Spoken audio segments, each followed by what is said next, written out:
Salut tout le monde, on se retrouve aujourd'hui pour un update lecture. Je vous en avais parlé dans ma dernière vidéo, mais ça fait très longtemps que je vous ai pas fait d'update lecture et là, ben c'est le moment, je pense, de vous en faire un. Il sera pas très long, mais j'ai quand même lu quelques petites choses là, ces dernières semaines et je vous en avais pas parlé, donc j'avais bien envie de revenir pour vous en parler. Si vous me suivez sur Instagram, vous avez peut-être vu quelques avis passer, mais encore là, je suis même pas sûre que je les ai déjà publiés sur Instagram. Je pense que non. Avant qu'on commence, si la lecture vous intéresse et tout ce qui touche aux livres, n'hésitez pas à vous abonner à la chaîne, activer la cloche pour rien manquer et mettre un petit pouce sur la vidéo. Et voilà, c'est parti pour l'update lecture!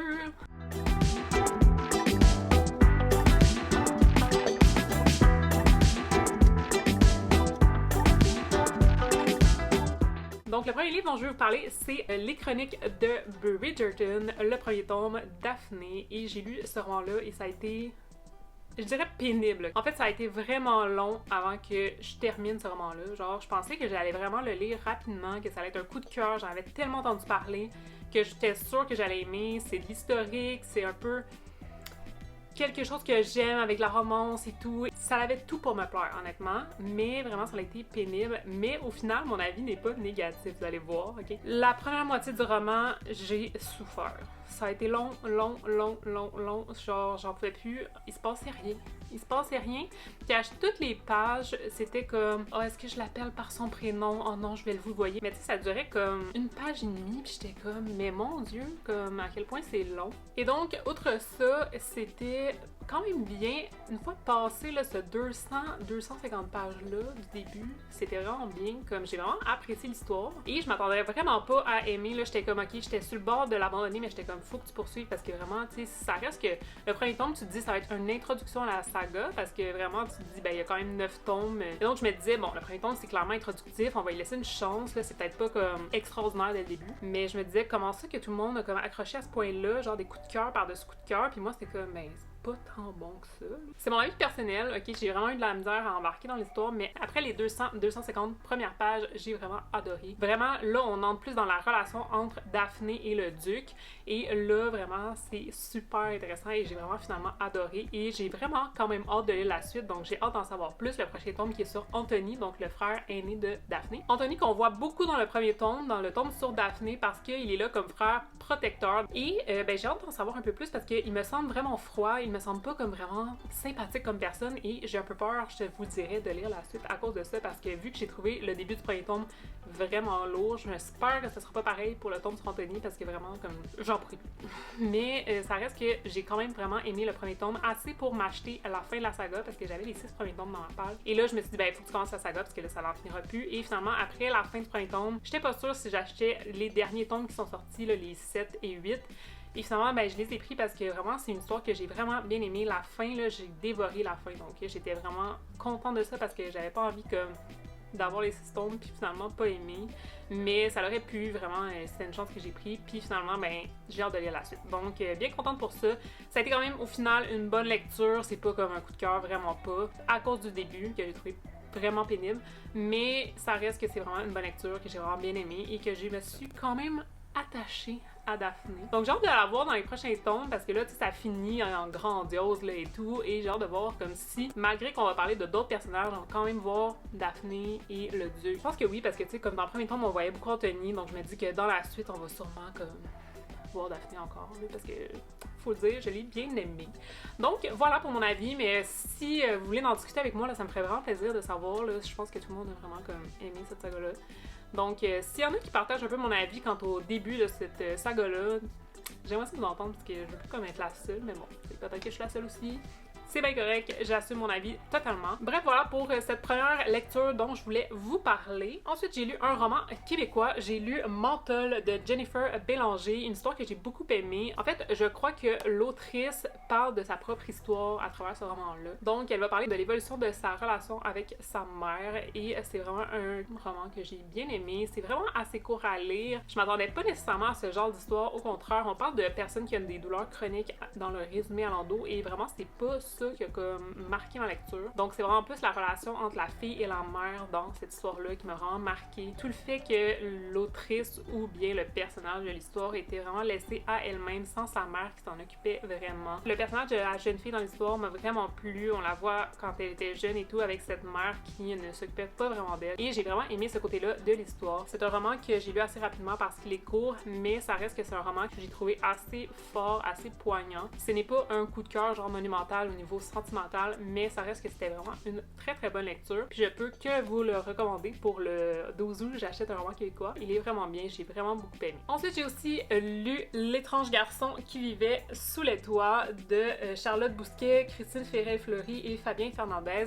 J'avoue que j'avais un petit peu peur de lire ce roman-là, bien que j'avais entendu des commentaires vraiment très positifs. J'avais peur parce que souvent les romans qui sont à plus d'une main, moi personnellement, comme il y a des choses qui me dérangent dans ces romans-là, souvent c'est comme moins bien écrit. Je sais pas comment vous expliquer ça, mais je trouve que vraiment des fois c'est moins fluide au niveau de l'écriture et tout. Et là, j'avoue que c'est ce qui me faisait peur dans ce roman, malgré tous les avis hyper positifs que j'avais entendus. Mais vraiment, ça a été une excellente lecture. Genre vraiment, j'ai passé proche du coup de cœur avec ce roman-là. On va parler beaucoup de la Seconde Guerre mondiale, bien que l'histoire ne se passe pas dans la Seconde Guerre mondiale, il se passe dans le quasi-présent, mais il va ramener beaucoup de souvenirs de la Deuxième Guerre mondiale et c'est quelque chose que j'ai beaucoup aimé. Donc on va mélanger un peu fantôme, un peu présent, un peu passé et on va découvrir une famille incroyable, on va découvrir des relations vraiment intéressantes entre les personnages et on va découvrir vraiment des personnages tellement attachants. Genre j'ai tellement aimé les personnages de cette histoire-là. Ça se passe aussi pendant le confinement de la COVID, donc on se rapporte à l'année dernière environ. Donc c'est pour ça que je vous dis qu'on est dans le présent. Donc Nina qui pense qu'elle va passer le pire confinement de sa vie alors que son père doit retourner travailler à l'hôpital et donc elle va passer son confinement chez Arlette. Donc Arlette qui est une vieille femme et elle va découvrir un jeune garçon qu'elle pense qui est totalement normal, qui habite dans l'immeuble avec elle. Vraiment, c'est un roman que j'ai beaucoup aimé et je vous le conseille énormément. Genre, il vaut vraiment le coup. Il est super court à lire, mais il vaut trop le coup et j'espère que vous allez comme vous laisser tenter par ce roman-là parce que vraiment, c'était génial. C'est un bon roman jeunesse que je conseille énormément. Ensuite, j'ai lu aussi Shuri de Nick Stone. Shuri qui est un roman aussi jeunesse qui se passe dans l'univers de Marvel, plus précisément de Black Panther. C'est un univers que j'adore. Moi, j'adore les Marvel. J'ai écouté beaucoup les films et Black Panther, j'ai vraiment adoré le film. Donc, j'avais très hâte de voir ce qu'il en était avec celui-là. Donc, Shuri qui est la jeune sœur de Black Panther. C'était un roman que j'ai vraiment quand même bien aimé, mais c'est pas comme un coup de cœur. Vraiment, on est loin du coup de cœur même. Il y a des trucs qui m'ont dérangé. Je l'ai trouvé vraiment comme trop jeunesse et je trouvais que l'histoire avançait pas tellement rapidement. Donc, ça m'a un peu dérangé parce que j'étais comme rendue quasiment à la moitié puis comme je trouvais qu'il s'était pas passé grand-chose. Mais ça reste que l'univers m'a toujours autant plu que l'univers de Black Panther, genre du film en fait. C'est un univers que j'aime et je pense que c'est ça qui m'a fait comme accrocher jusqu'au bout, mais c'est pas l'histoire en elle-même. Le livre en même temps, c'est un roman qui est comme pour les plus jeunes, c'est un lumen, mais il est vraiment comme petit comparé aux autres lumens. Genre, les lumens, ils arrivent ici dans ma bibliothèque. Donc, donc en plus que le format est pas comme... ça fit pas dans ma bibliothèque. Mais ça reste que c'est pas vraiment grave. C'est un roman que j'ai quand même apprécié, bien que ça soit pas comme ce que je m'attendais. Je m'attendais vraiment à comme adorer vu que j'adore cet univers-là. C'est pas la fin du monde non plus. Nick Stone qui est un auteur que j'aime bien aussi, donc il écrit très bien. Et ça pour ça, ben l'écriture est vraiment super. J'ai beaucoup aimé, la plume est fluide. Mais il reste que on dirait qu'on avance pas. Donc c'est un peu ça qui m'a dérangé. Donc voilà, si c'est un univers qui vous intéresse, je pense que vous devriez tenter le coup. Ça reste que c'est Lumen et c'est écrit comme vraiment gros, donc ça vaut le coup là. Puis il est pas très long non plus, il fait comme même pas 300 pages, donc ça se lit hyper vite. Honnêtement, je l'ai lu en 2 jours, là, donc ça se lit très très vite. Et ben j'ai quand même vraiment aimé cet univers-là de Marvel que je retrouvais dans ce roman-là, donc ça c'est positif. Je pense que c'était pas vraiment ce que je m'attendais, c'est plus ça. Donc c'est ça qui m'a un peu déçue, mais sinon ben c'était quand même une bonne lecture, j'ai quand même passé un bon moment. Ensuite, finalement, je vais vous parler des lectures que j'ai en cours actuellement. J'ai eu une semaine de déception, genre monumentale, c'était comme vraiment décevant.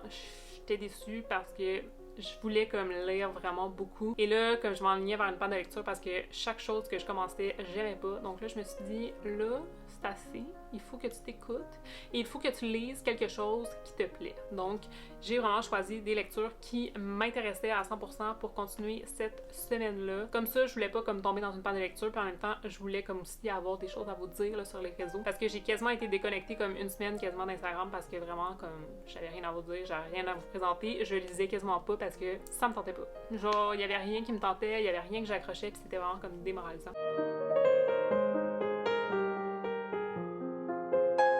Donc voilà, donc les 2 prochaines lectures, c'est mes lectures en cours et c'est des lectures que j'ai vraiment choisies expressément parce que j'avais envie de les lire. Le premier, ça fait vraiment longtemps que je voulais le tenter, c'est Marche ou crève de Stephen King. Donc c'est un roman que j'aime vraiment beaucoup et là je suis trop contente parce qu'avec moi, Stephen King, ça passe ou ça casse. Mais là, j'en suis quasiment à la moitié. Là, je suis à la page comme 151 et vraiment, j'accroche à fond. Dès le début, j'ai accroché. Je m'attendais pas à ça parce que vraiment, des fois, Stephen King, là, les descriptions sont comme éternelles. Mais avec ce roman-là, vraiment, j'ai accroché dès le début. Donc, on va rencontrer un jeune adolescent. Il va décider de participer à la marche. La marche qui est une marche qui regroupe des jeunes de moins de 18 ans qui vont marcher jusqu'à ce que il ne reste qu'un marcheur. En gros, ils sont 100 au départ de cette marche-là, 100 participants et ils vont marcher. Ils ont droit à 3 avertissements. Donc, ils doivent marcher à plus de 6,5 km/h si je ne me trompe pas. Et s'ils passent en dessous du 6,5 km/h pour n'importe quelle raison, ils reçoivent un avertissement.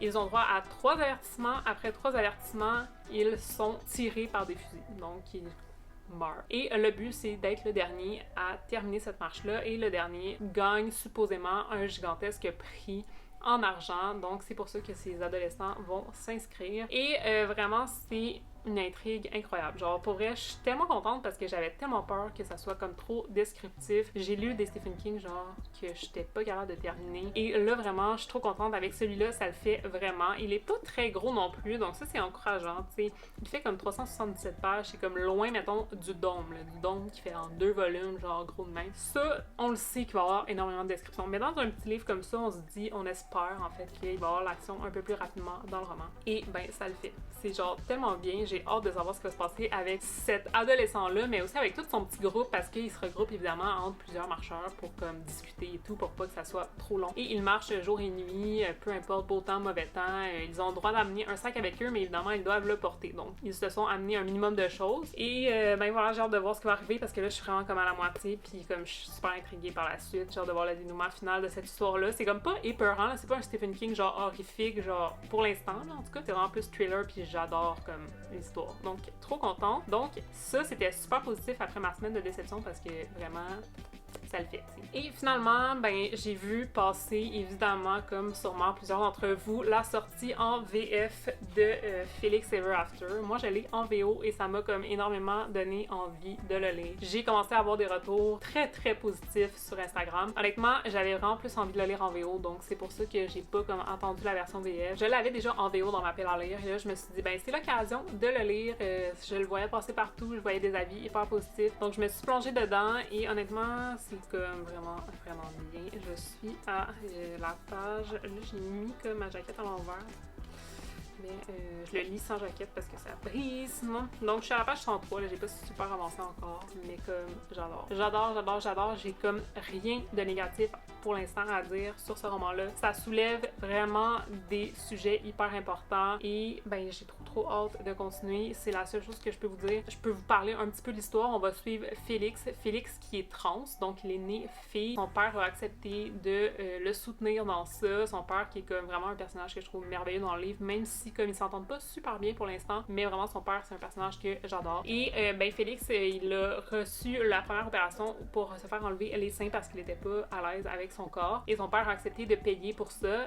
Donc ils sont aux États-Unis, évidemment c'est pas gratuit et son père qui n'est pas très en moyens, sa mère qui a quitté son père il y a quelques années et qui s'est remariée en Floride et qui n'a jamais donné comme signe de vie à son fils. Et ben Félix qui vit avec son père et qui le remercie pour tout ce qu'il fait pour lui parce qu'il le sait, il est conscient de ça et c'est vraiment comme magnifique les passages où est-ce qu'il parle de son père, c'est genre incroyable. Et ben Félix il est dans une école d'art. Félix qui est assez ouvert sur son état, vraiment tout le monde le sait dans sa nouvelle école qu'il est trans. Il est arrivé là en ayant déjà les changements corporels qu'il a, donc il s'est fait accepter assez facilement et ça c'est vraiment comme un aspect de l'histoire que j'aime. Tu sais, on voit pas comme tout l'avant, mais on voit un aspect qu'on voit pas souvent dans les livres. C'est beau à voir et c'est pas juste comme un combat intérieur. C'est sûr qu'il vit beaucoup de combats intérieurs là, dans ce livre-là, mais c'est pas les mêmes combats qu'on voit dans d'autres livres. Puis ça, c'est vraiment comme... Je trouve ça super bien. Je trouve que c'est aborder un sujet différemment. Et je trouve que l'auteur le fait super bien ici dans ce roman-là. Et ben, j'adore Ezra, qui est son meilleur ami. J'adore son père. J'adore Félix. Donc c'est vraiment comme les personnages sont incroyables. Juste pour ça, ça mérite de lire, mais encore plus pour les sujets que le livre évoque. Donc je peux pas tant vous en dire plus que ça parce que je l'ai pas comme super avancé. J'ai lu 100 pages sur 350 pages. Mais vraiment, je peux que vous le conseiller, que vous lisez en VO ou en VF. Honnêtement, je vous le conseille. Je pense que la traduction, j'ai pas entendu là, de bémol quant à la traduction, donc je pense que c'est assez bien. Lisez cette histoire-là, elle vaut trop le coup. Et j'ai trop hâte de la continuer, là, genre vraiment, c'est ce que je vais lire ce soir parce que trop hâte de passer.